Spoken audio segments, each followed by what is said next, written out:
Ahoj, dneska vám ukážu v tomhle videu výměnu oleje na Škodě Octavii, modelový rok 2007, dvojková, 1.9 TDI, 77 kW, to je hodně špinavý a budeme měnit olej, takže já jsem vybral podle normy 504-507, pro dieselový motor je to 507 ta norma, Shell Helix HX8, 5V30, samozřejmě olejový filtr,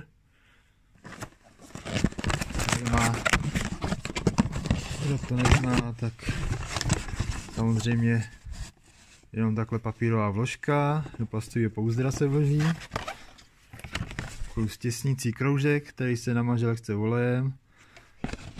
Tak, řeknu základ, bude to jenom takový rychlý video, jak se to dělá, takže musíme sundat tady kryt motoru.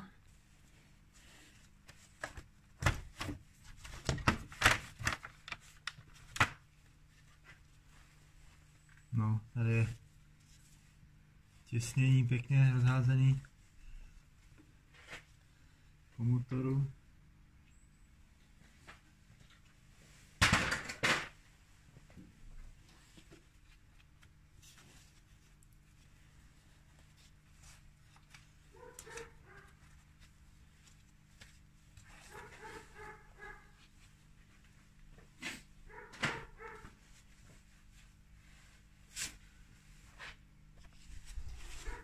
Tak, tady je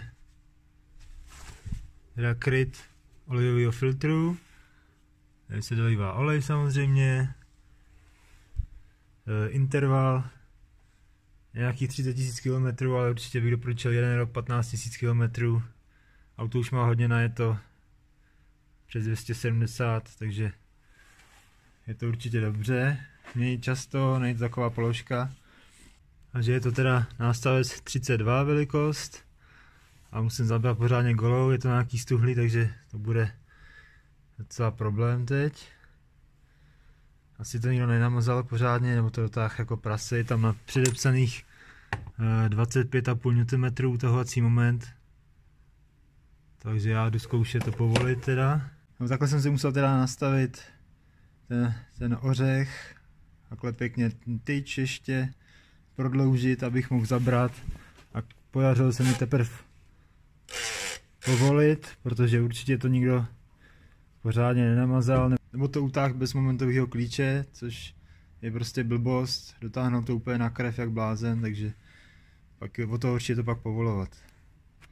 Takže já teď vypustím olej, pak vyměním filtr. Tak pro vypuštění oleje otevřeme tady nálepku.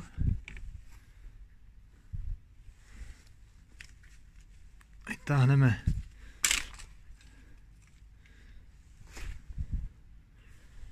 tak.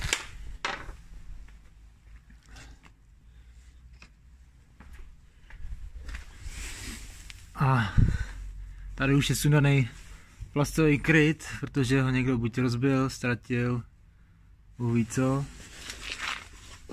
Takže je to méně práce. Jinak se tady musí odšroubovat 4 místa. Myslím si, že to je zase Torx 2025 nějak tak. Já to mám teda bez práce na tohle. A ještě trošku světla. Tady vypouštěcí šroub na 19 klíč. Je nějaký špinavý, zamazaný. No, to nevadí, takže to povolím, vypustím, jdem na to. Tak pro vypuštění je dobrý mít motor ohřátý, nemusí to být přímo jako 90 stupňů, ale trošku ohřátý, aby líp vytek ten olej ven. A co když bude hodně horký, jak se můžete nepříjemně zranit. Dobré mít připravenou výpustnou vanu, já mám takhle rozříznutý kanistr. Mělo by tam být přes 4 litry, 4,3 je jenom předepsaný, takže si to vejde do 5 litrového kanistru. Tak, povolím.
Tak teď jsem povolil ten filtr a ještě vytejká teda olej.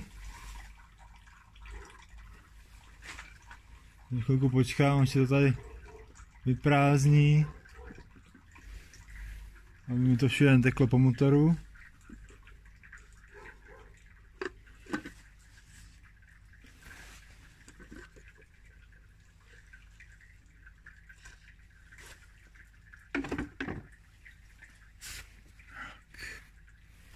Tak, tady je filtr.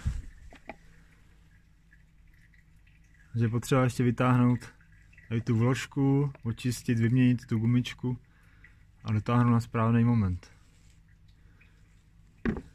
25 Nm a dole zase dotáhnout na 30 Nm výpustní šroub. Ještě můžeme vytřít tady zbytek toho starého oleje.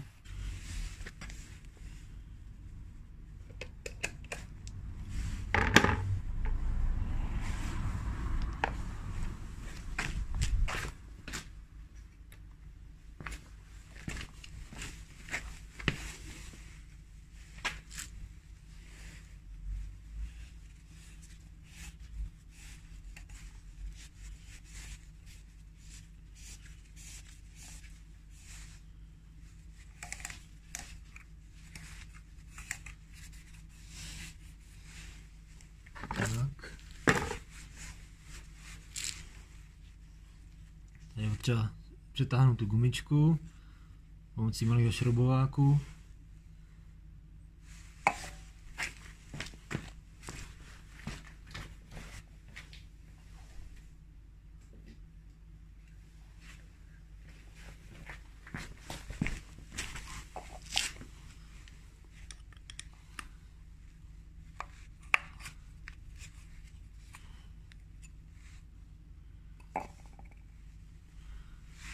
Vyjedíme.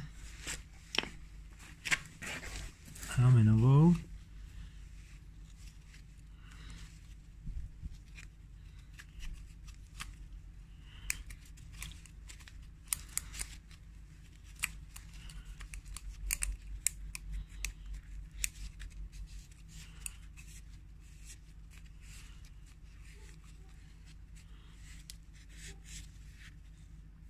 Tak.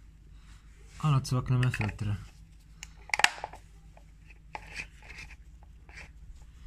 Takhle pohromadě teda halový filtr.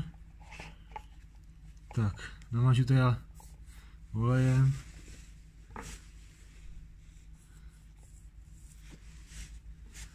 Tu gumu.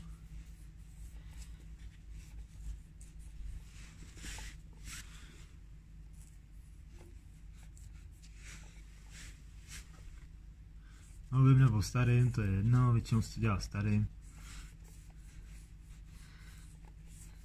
Takže ho mám po ruce. Tak.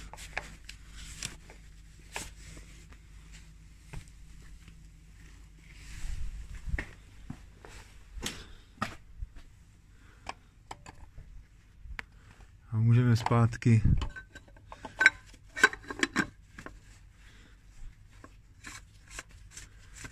šroubovat, lehce otočit rukou a momentový klíč nastavím teda na těch 25 Nm a dotáhnu, aby to nebylo moc a krev. Tak.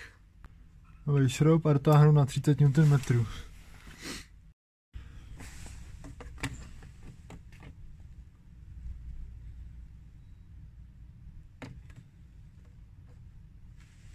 Tak jo, olej je vyměněný, takže to je všechno dnešního videa. Tady o Škodě Oktávii.